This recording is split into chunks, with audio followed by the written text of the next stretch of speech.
차례는 주로 인류가 개척한 문명사, 여기에 산업혁명이 어떤 영향을 미쳤는가, 그리고 그 산업혁명의 근간을 이루는 것은 역시 과학기술의 연구활동이라고 생각을 합니다.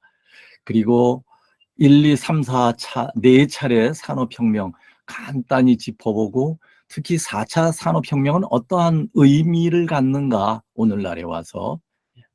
그러면서 그 산업혁명이 세계 질서의 재편에 어떤 역할을 미쳐왔는가 살펴보면서 진정으로 우리 한국에는 대전환기가 왔습니다. 그래서 한국판 일종의 그레이트 리셋이라고 하겠습니다. 제언 몇 가지 말씀드리고요. 과학기술 혁신 제대로 하려면 우리나라의 과학기술 혁신 시스템은 어떠한 그랜드 리셋을 해야 될 것인가, 몇 가지 정책 과제로 말씀드리면서 시작을 하겠습니다. 인류가 개척한 문명사, 그러니까 근대가 형성되는 역사적 과정으로 해서 우리는 크게 그 코페르니쿠스의 지동설을 이야기 많이 합니다. 물론 이전에 종교개혁도 있지요. 이 종교개혁이 1517년, 코페르니쿠스의 지동설은 1543년입니다. 이제 이 전후로 해서 대항해 시대가 연결이 되는 것이죠. 250여 년이라고 하지만 거의 400년까지도 보는 분도 많습니다. 이것이 결국은 1차 산업혁명이라고 하는 영국에서 일어난 근대를 앞당기는 이러한 현상으로 나타나게 되는 것입니다. 산업혁명이라는 용어에 대해서는 아놀드 토인비, 여기서 말씀드린 아놀드 토인비는 우리가 알고 있는 역사의 연구에서 문명의 흥망성쇠를 도전과 응전으로 해석했던 아놀드 토인비의 큰아버지가 됩니다. 이름이 똑같아요. 그래서 이것은 큰아버지 아놀드 토인비다. 이것이 인더스트리얼 레볼루션이라는 용어를 최초로 사용했다는 거 말씀드리고요. 간단하게 1, 2, 3, 4차, 오늘날에 이르기까지 4차례의 산업혁명 언제쯤인가 하는 것을 좀 살펴보고, 그 특징만, 특히 우리 한선재단이 관심을 두고 있는 공동체 자유주의라고 할까요? 여기에 대해서 짚어보기로 하겠습니다. 70으로 시작이 된다고 봅니다. 물론 학자에 따라서는 1차 산업혁명을 1740년부터 1780년 사이로 보는 경우도 많습니다. 그러나 저는 그냥 1770, 2차 산업혁명은 1870, 3차는 1970, 100년 차이로 오는 거죠. 4차 산업혁명은 저는 2007년으로 보고 싶습니다. 여기도 7이 마찬가지로 들어옵니다. 1차 산업혁명은 올해는 증기기관, 대개 이렇게 일반 사람들은 알고 있습니다. 근데 그거보다 조금 더 구체적으로 가면 그 이전에는 동력이라고 하는 것이 주로 생체의 동력이었습니다. 생체. 그러니까 인간이나 동물처럼 살아있는 생체가 힘을 내는 것이었죠. 근데 이것이 기계로 변화하는 계기가 되었다 하는 것이고요. 여기서 우리가 눈여겨볼 만한 것이 자본주의의 근간을 이루었던 아담 스미스의 국부론과 마르크스의 자본론이 결국은 1차 산업혁명의 초기와 그 후반기에 이 두 저서가 나오면서 일종의 자본주의와 공산주의, 이것의 갈등 내지는 대결 구도가 시작된다, 이렇게 볼 수 있겠습니다. 2차 산업혁명은 말씀드렸듯이 이제 1870년부터 시작해서 이 사이에 제1차 세계대전과 대공황이 있게 되고요. 자동차 산업으로 해서 유명해진 우리 포드 시스템, 대량 생산 시스템이죠. 이것이 가능한 체제가 되었다. 결국은 제조업의 근간이 형성되는 시기였다라고 봅니다. 에너지는 주로 전기에너지, 그리고 석유화학의 시대가 열리는 것입니다. 그리고 3차 산업혁명은 1970년대로 봅니다. 1969년에 IBM의 컴퓨터가 나오면서 아주 구체적으로 1969라고 규정한 학자도 있습니다만 우리는 그저 1970 이렇게 보면 되겠습니다. 자, 이렇게 보면 우리나라는 박정희 대통령이 추구했던 중화공업 시대, 여기에서 결국 3차 산업혁명 시대에 이르러서 2차 산업혁명부터 모두가 시작이 되고 꽃을 피웠다, 이렇게 볼 수 있겠죠.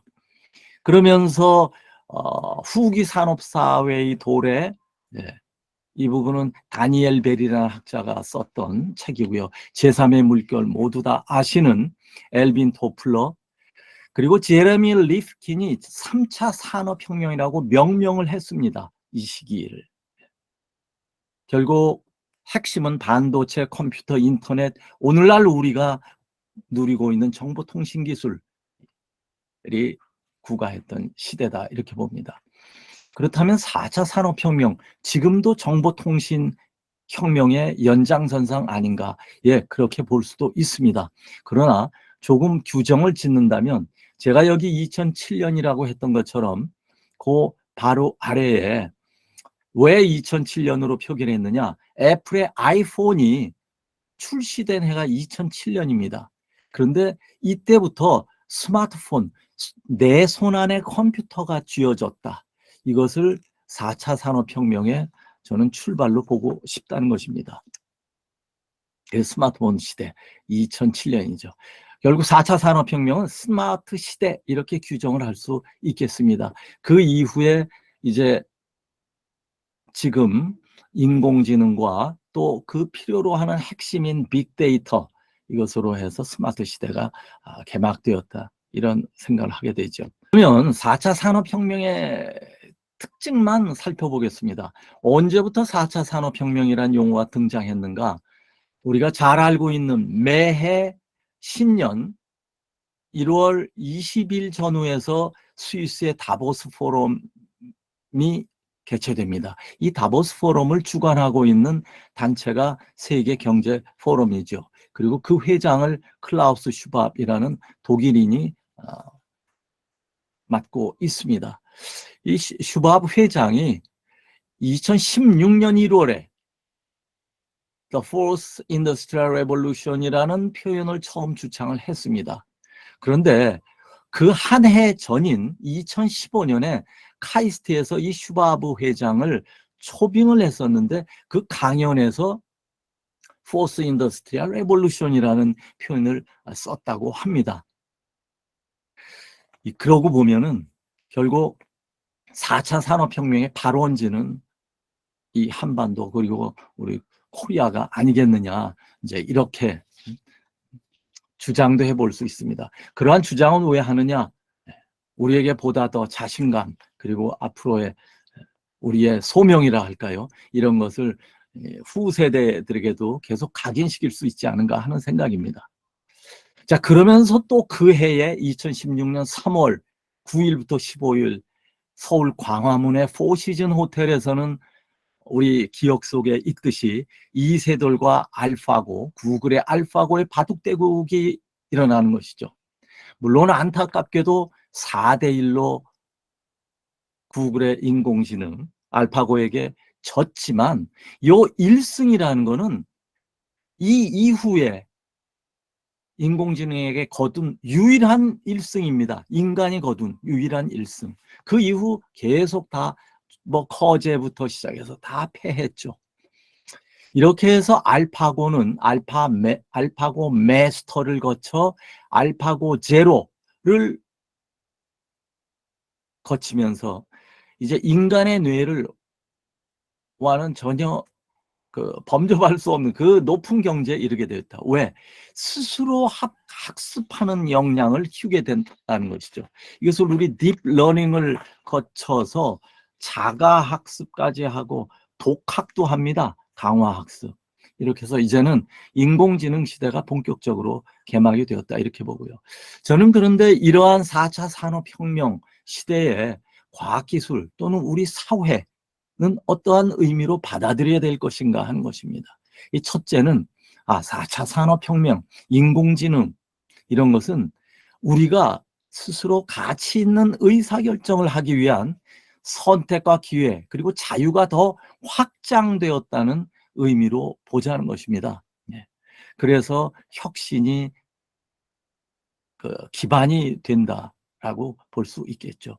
동시에 기술과 사람이 공존하는 따뜻한 동행이라는 생각으로 이 4차 산업혁명을 제어하면서 우리가 보다 인간적으로 이루어지도록 해야 되겠다 이제 하는 것입니다. 그렇다면 결국은 미래를 긍정적으로 바라보면서 경제를 혁신하자. 그리고 도전해가면서 이 모두를 국민과 함께 준비해 나가자. 이런 생각을 하게 됩니다. 예, 또다시 대전환 시대 이렇게 한번 보겠습니다. 그 역사적인 의미와 세계 질서가 어떻게 재편이 되었는가. 앞서 근대로의 대전환을 하는데 산업혁명은 큰 역할을 미쳤다. 그리고 경제적으로, 경제학적 측면에서 보면은 자본주의 1.0의 시대가 되겠죠. 이때는 아담 스미스의 국부론에 근거한 자유방임주의 체제가 된다고 볼 수 있겠습니다. 대항해 시대 이후에 이것은 앞서 말씀드린 거하고 거의 같습니다만 이제 해상을 지배하는 제해권이 변천을 하게 된 것이죠. 그래서 대항해 시대를 거의 1400년대부터 보고 있는 겁니다. 초기에는 포르투갈이 제해권을 주도했습니다. 그 이유는 포르투갈이 지중해로 진입을 할 수 없는 그러한 지리적인 위치에 있었습니다. 이베리아 반도에서 스페인과는 다르게 포르투갈은 지중해에는 인접하지 못했죠. 그래서 결국 대서양 시대를 열게 된 것입니다. 즉 위기 또는 결핍에서부터 새로운 희망을 찾아 대서양 도전을 했던 나라가 이제 포르투갈이 되겠습니다.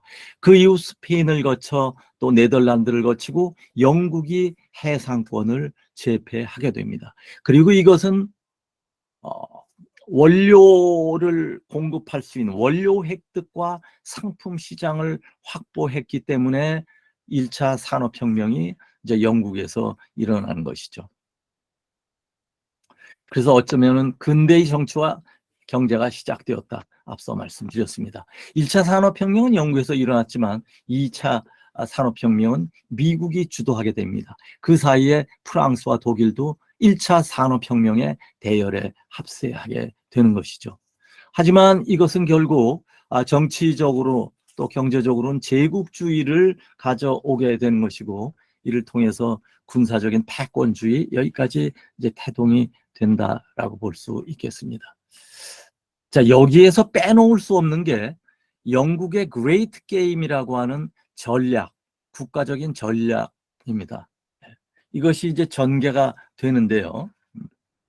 그레이트 게임을 1813년부터 한 1907년 정도까지로 보고 있습니다. 이 1813년은 그 베스트 팔렌 조약이 맺어지는 해인데 그 이전에 종교전쟁, 30년 종교전쟁을 이제 끝맺음하는 조약이 되겠죠. 그 이후부터 영국은 그레이트 게임이라는 일종의 암호와 같은 이제 전략을 구사하게 됩니다. 그 목적이 무엇이었느냐. 근데 그 이전까지 암호명이 그레이트 게임은 아니었던 것으로 보입니다. 일종의 전략 내지는 정책이었는데 그 영국의 정보장교 아서 코널리라고 하는 장교가 이것을 그레이트 게임이라는 그 명칭을 써서 이렇게 영국과 러시아 사이에 패권 경쟁이 있었다라는 책을 쓰면서 이제 The Great Game 이렇게 명명이 되었습니다. 구체적으로는 이 제국주의가 시작되던 그 시기까지 벌어진 영국과 러시아 사이의 견제와 패권 확대, 뭐 경쟁 이렇게 이제 보는 것이죠. 즉 뭔가 하면은 우리가 잘 알다시피 러시아가 갖고 있는 아주 최대의 아킬레스건이 있죠. 가을부터 이제 겨울까지 항구가 얼어버리는. 그래서 교육이 힘들어지고 군사작전도 어려워지는 게 이 과거 구소련, 소련의 그 아킬레스건이었습니다. 그래서 소련은 늘 이 남하 정책을 구사했던 것이죠. 부동항, 얼지 않는 항을 위해서, 부동항 확보를 위해서 러시아는 지속적으로 남하 정책을 펼 수밖에 없었다. 그래서 발트해로부터 흑해 또 인도 쪽으로 내려오고, 궁극적으로는 이 동북아 쪽 캄차카 반도 아래로부터 해서 내려오게 된 것이죠. 그것은 러일 전쟁으로 해서 막을 내리게 되는데, 그 사이에 영국과 러시아 간의 견제, 그거 게임이 일종의 그레이트 게임이다, 이렇게 이제 본다는 것입니다. 이것을 오늘날 좀 더 확대 해석을 해본다면, 대륙권과 러시아와 중국, 대륙권과 해양권, 또 자본주의 세력과 또 자유민주주의 진영과 어쩌면 공산주의 진영과의 대결 구도로까지 확대해 볼 수 있었던 것입니다. 이렇게 해서 제1차 세계대전 발발의 동인까지 되고요. 영국은 이 그레이트 게임의 중간에서 1882년에 영일 동맹까지 맺게 됩니다. 그래서 일본으로 하여금 러시아의 남하를 이제 제어하게 되는 것이죠. 그를 위해 우리나라 조선의 거문도를 점령하게 됩니다. 1885년인데 맨 아래줄에 있습니다. 이 거문도는 위치로 봤을 때 어디에 있느냐? 전라남도 그 고흥, 나로도, 지금 우리 우주센터가 있는 그곳에서부터 제주도 사이에 있습니다. 거문도가. 참 전략적인 요새인 것이죠. 왜 그런가 하면 중국도 견제할 수 있고 일본과의 관계까지도 모두 고려한 그 섬이었다. 저는 거문도를 찾아내기 위해서 영국이 얼마나 전략적 사고를 했는가, 이런 생각이 듭니다. 이렇게 해서 러일 전쟁을 승리로 이끄는 데는 영국의 역할이 지대하게 컸다라고 하는 것입니다. 저는 물론 이 대목에서 역사에 if, 만약이라는 것은 없다 하지만, 만약 영국의 그레이트 게임 전개가 없었다, 그리고 일본이 러시아에게 패했다 하면은 아마 우리 한반도는 러시아에 의해 이미 공산화된 위성국가로 되어 있었을 것이다. 그 이후 일본의 식민 지배를 거치긴 했지만요. 이런 이제 우리와 관계가 있습니다. 다음. 그리고 이제 현대로 대전환하는 데는 2차 산업혁명의 영향이 있었다라고 하는 것이죠. 이 부분은 우리가 잘 알다시피 2차 대전 후에 이제 냉전 시대도 진입을 하게 되고요. 경제 측면에서는 자본주의 2.0, 즉 대공황 이후에 정부의 시장 개입이 그만큼 더 중요해지고 또 강화되었던 이 때가 되겠습니다. 이제 세 번째는 냉전 시대로의 전환이 되면서 사실 2차 세계대전이 끝나고 거의 오늘날까지 러시아와 우크라이나 전쟁이 없었을 때까지는 국지전 몇 차례가 있었지 전 세계적인 전쟁은 없었다. 그러면서 자유민주주의 진영과 공산사회주의 진영 사이 이제 체제 경쟁이 있는, 이것이 이제 냉전 시대죠, 이른바. 그러다 보니까 군수기술, 군사기술을 민수기술로, 민수화로 이루어지는 이제 듀얼 유스 테크놀로지라고 하죠. 특히 정보통신 기술을 군사용으로만 사용했었는데 이를 민간용으로 풀면서 정보통신혁명이 이 전 세계의 번영을 구가하게 되었다. 이것이 3차 산업혁명의 동인이 되었던 것이죠. 그리고 오늘날에 결국 21세기 신냉전 시대로도 지금 규정을 하고 있는데요. 이것이 4차 산업혁명과 함께 왔다. 그런데 지금을 대전환 시대로 보는 이유는 이런 정치적인 또 경제와 과학기술적인 혁명뿐만이 아니라 이 코로나19라는 이 팬데믹까지 겹치면서 사회 전반을 변화시켰다. 그래서 전환에 앞서 대라는 표현까지 써도 무방하지 않을까 하는 생각입니다. 이제 오늘날의 시대는 자본주의 4.0 그리고 윤평준 교수의 표현대로 21세기의 뉴 그레이트 게임이다. 뉴 그레이트 게임의 전개다. 이제 이렇게 본다는 것입니다. 신냉전이 세계 질서를 재편할 것이다. 그리고 이것은 오늘날 세계의 얘기입니다. 미국과 중국의 패권 전쟁이 전개되었다. 이것은 어찌 보면 과거 영국과 러시아 사이의 패권이었던 The Great Game이 뉴가 붙여지면서 미국과 중국으로 판도가 바뀌었다라고 하는 것을 봅니다. 우리는 지난주 토요일에 폐막된 그 중국의 20차 당대회, 여기서 시진핑이 3연임이 결정이 되었죠. 이제 종신 집권 체제가 되는 듯 싶습니다. 그리고 그 중국 내부에서는 시자주인, 즉 시진핑 세력과 과거 공산주의 청년단, 우리 이제 공청단이라고 하는 이 두 그 대결 구도, 중국 내부죠. 여기에서 완전히 공청단이 퇴출되었다. 그런데 아시다시피 공청단은 그 친시장주의자들이었습니다. 이제 이러다 보니까 전체주의 체제가 강화되면서 어쩌면은 저성장 구조가 포착될지도 모른다 앞으로, 이런 전망들까지 나오고 있습니다. 중국 정부는 올해 경제 성장률을 정부 발표로는 5.5%라고 했는데요. 지금 전문가들 또는 경제 기구들은 3% 초반 정도로 예측하고 있다. 이제 이렇게 저성장으로 가면은 우리가 그동안 좀 두려워했던 일테면 중국 시장, 하지만 중국 시장이 과거와는 좀 판도가 달라지지 않을까 해서 우리도 새로운 국면의 글로벌 마켓을 좀 겨냥하고 진출해야 되겠다는 생각이 듭니다. 그럼 우리나라 그레이트 리셋 어떻게 해야 될 것이냐? 뭐 일종의 지난 5년 우리 한선재단의 선후배 회장님들 참 노력들 많이 하셨습니다. 그래서 결국은 정권을 교체했습니다. 지난 5년은 무능, 또 후한무치, 우리 후흑이라고 말하지 않습니까? 얼굴은 두텁고 네, 가슴은 검은, 네, 그리고 위선과 굴종과 자해 정권을 종식시켰다. 우리 스스로 큰 의미를 가져도 될 듯 싶습니다. 저는 역사적인 역류 그리고 정치적 반동 세력의 퇴장이다, 이렇게 좀 규정을 짓고 싶고요. 그런 측면에서 이제 헌법을 수호하고 법치를 회복하는 이 정권이 출범한 거는 우리 한국판 그레이트 리셋과 거의 같다.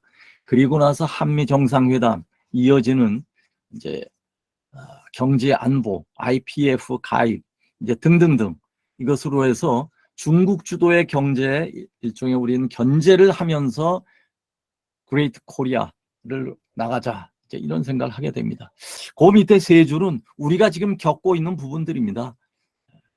글로벌 공급망이 교란됐고 미중 패권 쟁탈에서 반도체 산업이나 등등등 이러한 산업이 결국 경제 안보로까지 연결이 되고 있다. 그러나 이제 지금 겪고 있듯이 글로벌 세계 전체가 과도한 유동성 또 스태그플레이션 등등 압박으로 해서 금융위기가 다가오고 있다.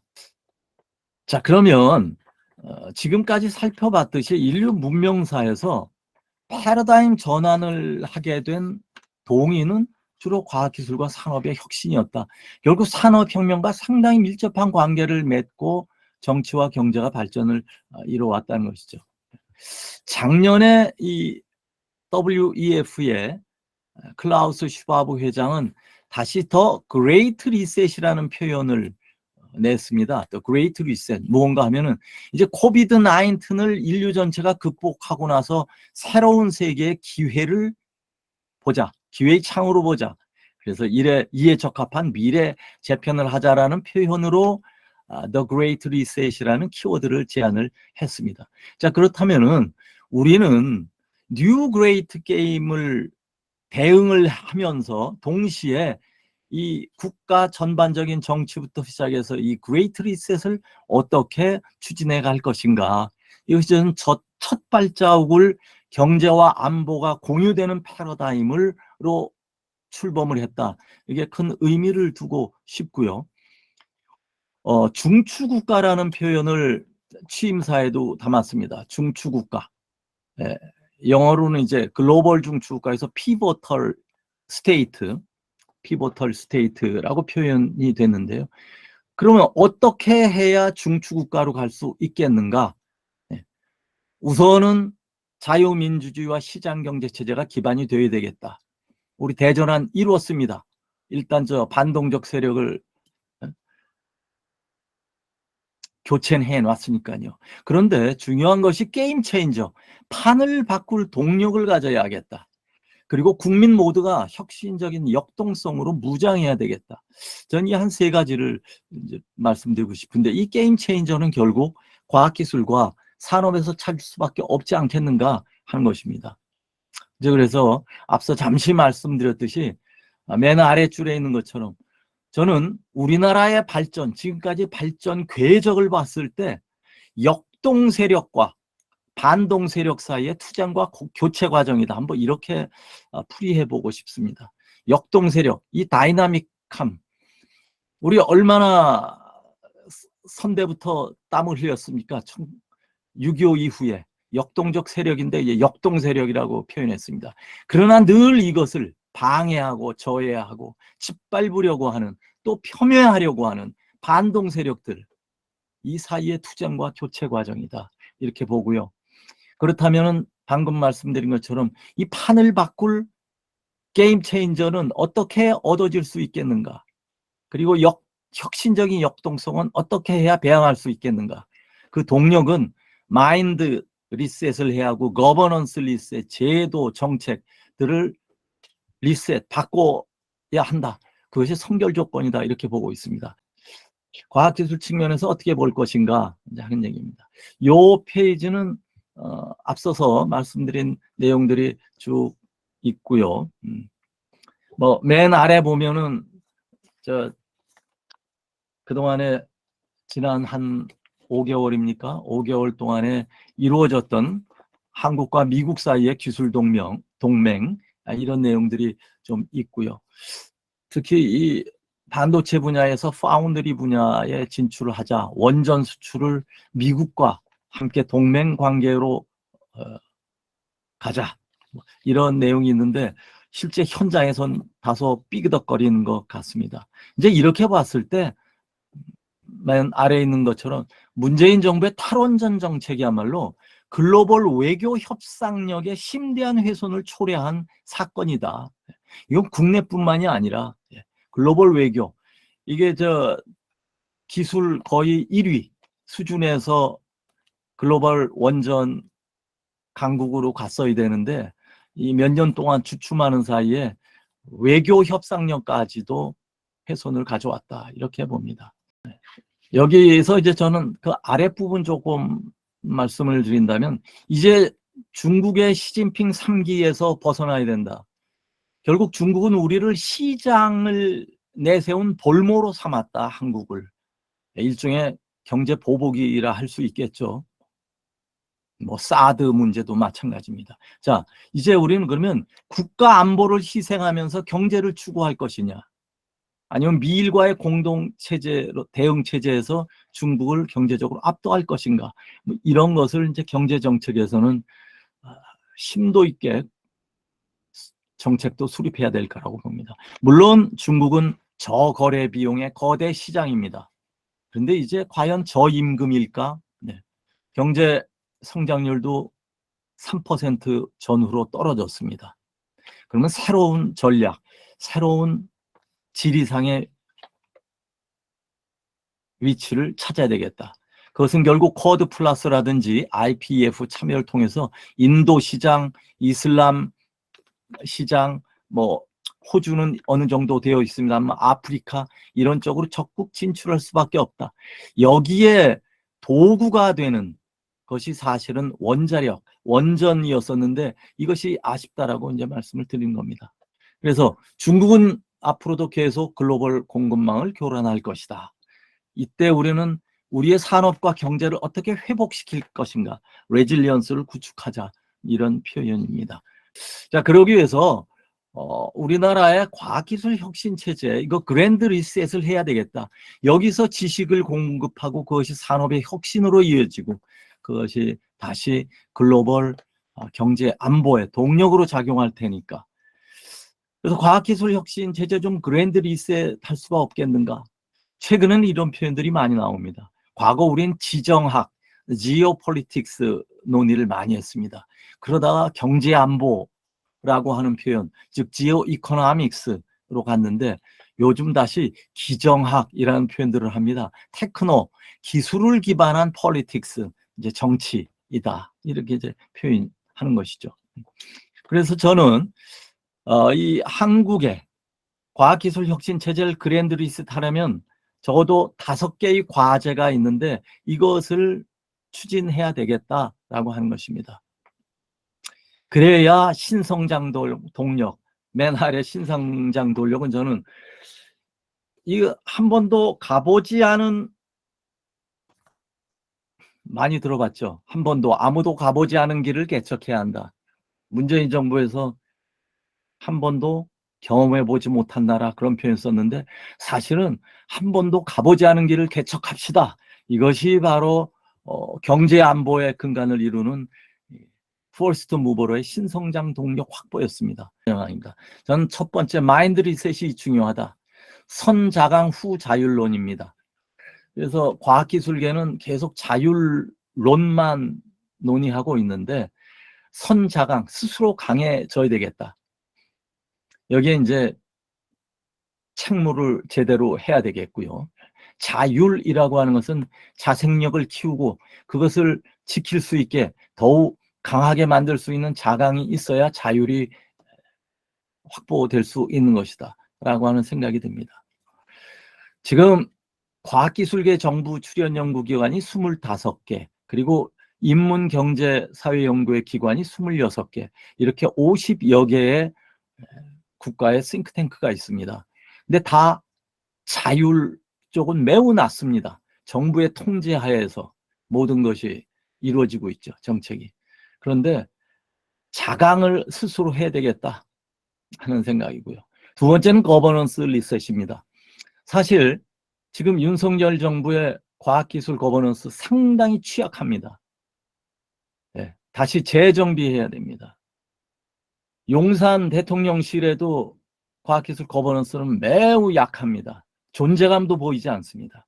그래서 과학기술혁신위원회라고 하는 그랜드 마스터 플랜을 기획하고 자원 배분의 기본 틀을 마련하는 과학기술혁신위원회 설치해야 하고 국가과학기술자문회의 역할도 재검토해야 되겠다.